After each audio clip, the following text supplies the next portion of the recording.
Bismillahirrahmanirrahim. Assalamualaikum warahmatullahi wabarakatuh. Alhamdulillah wassalatu wassalamu ala Rasulillah wala haula wala quwata illa billah, amma ba'du. Ikhwatal iman rahimakumullah.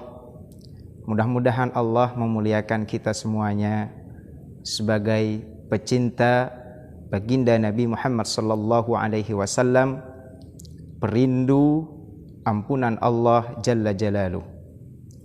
Ikhwatal iman rahimakumullah. Jadikan kehidupan ini menjadi sebuah mesin untuk memproduksi kebaikan-kebaikan, memproduksi amal soleh. Hindarkan diri kita dari kesia-siaan dan kerugian.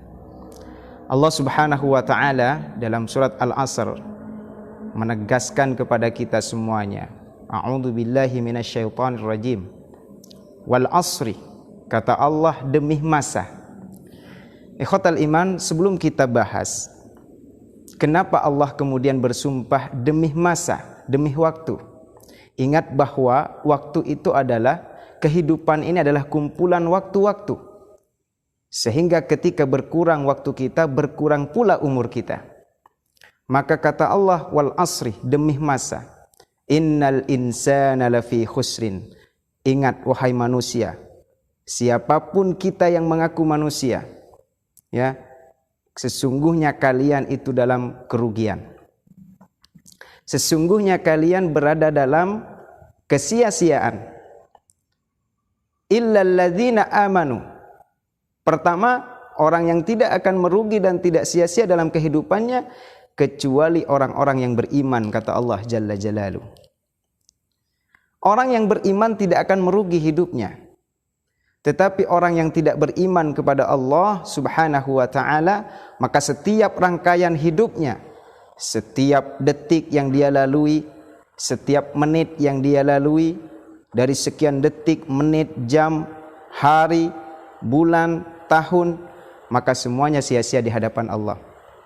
Meskipun orang yang tidak beriman itu selalu berbuat baik, aktif dalam gerakan sosial, misalnya membantu orang, tetapi jika tidak beriman, kata Allah, maka seluruh kebaikan yang pernah dia lakukan menjadi sia-sia di hadapan Allah Subhanahu wa ta'ala.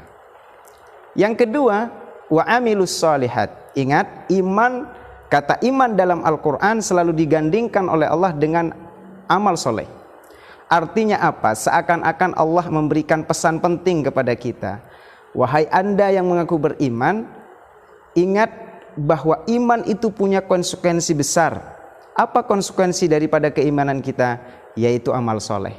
Artinya ketika ada orang mengaku beriman tapi tidak mau sholat, maka keimanannya tidak sempurna. Mengaku beriman kepada Allah dan Rasulnya tapi tidak mau melakukan kebaikan-kebaikan, maka keimanannya juga tidak sempurna. Karenanya Rasulullah SAW menegaskan kepada kita, la tahkiranna ahadukum minal ma'ruf walau antalqa akhaka biwajhin talib. Atau kama qala, maka jangan pernah kalian menyepelekan sedikit kebaikan meski hanya bertemu dengan saudaramu dengan wajah yang tersenyum. Masya Allah. Jadi amal soleh selalu dikaitkan oleh Allah, iman selalu dikaitkan oleh Allah dengan amal soleh. Yang ketiga, orang yang tidak akan merugi, kata Allah Subhanahu wa ta'ala, yaitu watawasau bil haq. Orang-orang yang senantiasa mengingatkan dalam kebaikan-kebaikan. Nah, ikhwatal iman rahimakumullah, merajalelanya keburukan di dunia ini, ya, bukan karena banyaknya orang pelaku kejahatan, tetapi banyaknya orang-orang soleh yang diam membiarkan kejahatan itu terjadi di muka bumi ini. Karenanya kita kalau tidak ingin menjadi orang yang sia-sia dan merugi di hadapan Allah, terus lakukan upaya-upaya untuk terus menebar kebaikan, saling mengingatkan dalam kebaikan, dalam kebenaran. Jangan pernah berhenti berbuat baik. Meski tidak diapresiasi oleh manusia, tapi Allah akan memberikan apresiasi yang sangat besar bagi kita semuanya.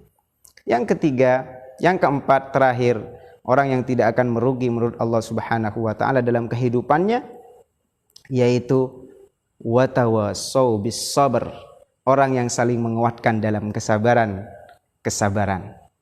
Kenapa orang yang selalu mengingatkan dalam kesabaran ini tidak merugi, kata Allah Subhanahu wa taala. Karena tahukah kita ikhwatal iman bahwa kehidupan ini ujian. Ketika kita hidup, maka ujian di situ. Allah menguji setiap hambanya yang diberikan kehidupan oleh Allah Subhanahu wa taala. Dan senang ataupun sedih itu ujian. Kalau saat ini kita senang, sadarkan pada diri kita suatu saat kita akan sedih. Kalau saat ini kita sehat, sadarkan pada diri kita kalau suatu saat kita akan sakit. Dan itu ujian. Sehat ujian, sakit juga ujian. Kalau saat ini kita hidup, maka suatu saat kita akan kembali kepada Allah Subhanahu wa taala. Oleh karena itu, ikhwatal iman rahimakumullah.